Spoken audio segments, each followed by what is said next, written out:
Welcome back to First and Goal, everybody, and today we are talking about some big breaking news that just dropped earlier on in the day. That is, of course, that J.J. Watt was signed to a 2-year, $31 million contract by the Arizona Cardinals, 23 of which is going to be guaranteed. So let's talk about the implications of this trade for the Cardinals and for Watt, and then let's get into my initial grades and reactions. So first off, what are the implications? Well, now the Arizona Cardinals have the 1 and 2 guys in terms of sacks since 2012. The other one is, of course, Chandler Jones. So Jones and Watt both on the Arizona Cardinals. That is huge because now you bring in J.J. Watt, who is the most double-teamed player in 2020 in terms of a defensive standpoint. Now you have another beast of an edge rusher in Chandler Jones, which means you can't double team everyone. It doesn't work. You can't dedicate 4 offensive linemen just to those 2 guys. So what does that mean? That means one guy will always be on a single block.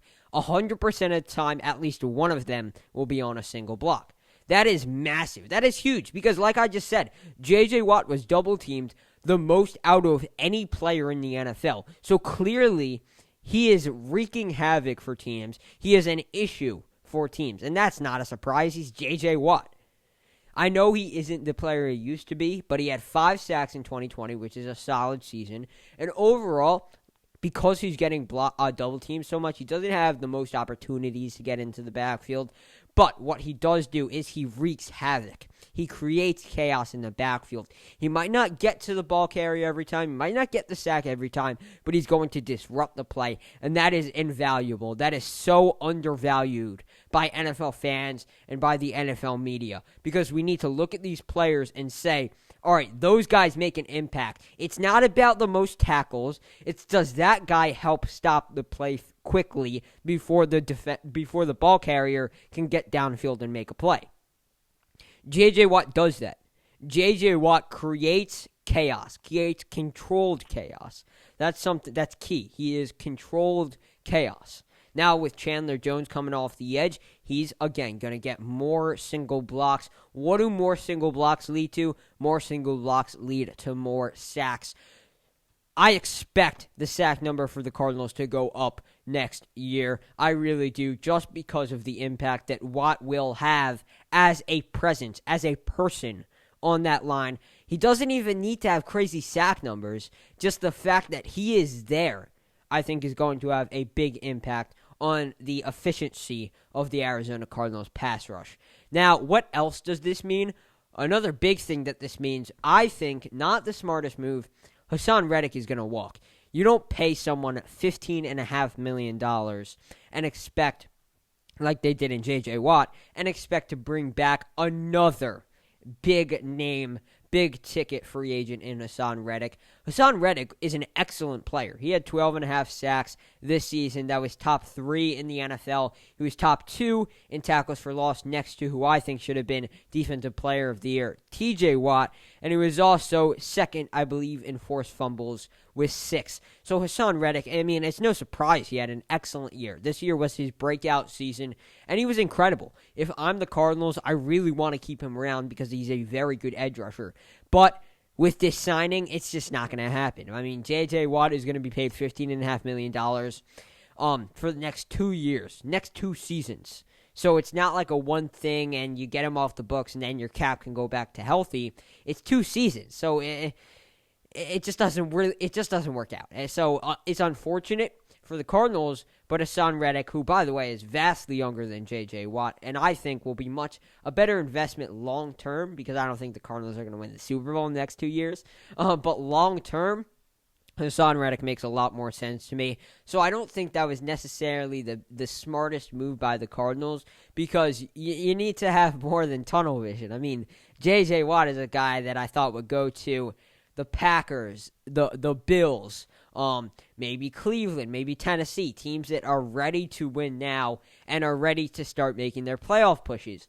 The Cardinals, they are on the brink of becoming a playoff team. They are a wild card team in the hardest division in the NFL. I wouldn't be surprised if a team goes 9-7 and still loses that division, comes in fourth, because that's just how good that division is with the 49ers, Seahawks, Rams, and, of course, the 49ers and the Cardinals.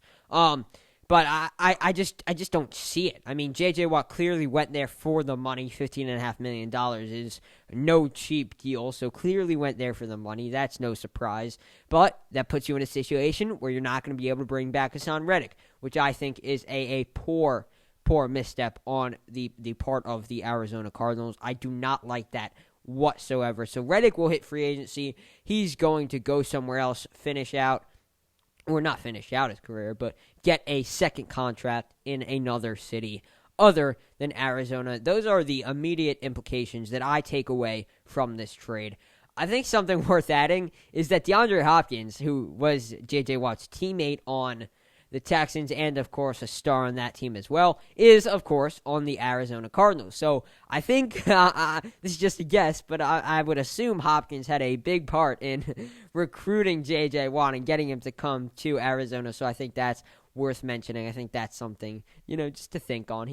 Hopkins, great recruiter. I don't know. But that's something to think about, J.J. Watt wanting to reunite with his old teammate. But my initial grades for the Cardinals, I'm giving it a B-, because like I said, losing Hassan Reddick is a blow. I think the net, what you're talking about, the gain in this, is probably net negative, because Hassan Reddick will be a better player than J.J. Watt down the stretch. Hassan Reddick was better than J.J. Watt in 2020 for the Cardinals than J.J. Watt was for the Texans. And also, obviously, Reddick is, I believe, 8 years younger, or 8 to 6 years younger, somewhere in that range. So considerably younger, just going on his second season. And also, you could use that,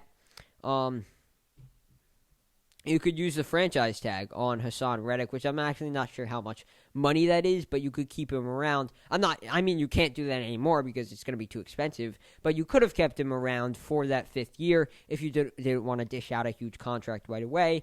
So I don't like it, because I'm going to give it a C+. C+, I'm lowering it because I just don't like it. I'm not a fan of letting Hassan Reddick walk in favor of J.J. Watt. It's very nearsighted. It's way too nearsighted. It's a it's a move for a team that is ready to win now, and I really don't think the Arizona Cardinals are ready to win now. So I don't. It's just not something that I can back and support. It's not a move that I can do that for. For J.J. Watt. For J.J. Watt, though, he lucked out that a team was willing to pay him $15.5 million at this stage of his career. Yes, he is still a very good player, but $15.5 million seems a little bit expensive for the kind of player that he is now. But you know what? He's J.J. Watt. He's going to get paid. The Arizona Cardinals, though, I think are better. Well, I think their team improves by getting J.J. Watt. The net gain is probably negative, like I said, because you're losing Hassan Reddick as a result of this signing. But J.J. Watt, very good player, is going to add something that for sure Hassan Reddick couldn't add, and that's leadership. The leadership and the things that he brings to a locker room are invaluable. He's probably the best leader, and probably, I'm not in the locker room, but one of the best teammates, I would assume, because of his leadership in the entire NFL. So bringing that into a younger team that could use some guidance is going to be very valuable. And, of course, Hassan Reddick doesn't bring that to the table. So that's a very valuable thing. But honestly, the Cardinals are not ready. They are not ready to win now. And J.J. Watt is a guy that wants a ring, right? He wants to win a Super Bowl. So it makes, the only way this makes sense is if J.J. Watt just went to Arizona to cash out to make the big bucks, which is clearly what he did. Because while they're a good team, they're not going to win a Super Bowl. They are not winning a Super Bowl this year, not winning a Super Bowl next year. Maybe the third year, but they're not going to win a Super Bowl in the next couple of years. So those are my thoughts on this deal, on this first big free agent signing of the offseason. Let me know what you guys think down below. Leave your thoughts in the comments. I will do my best to get back to you as soon as possible. Go check out all the other videos that we have uploaded on the YouTube page. Also, go swing by the podcast.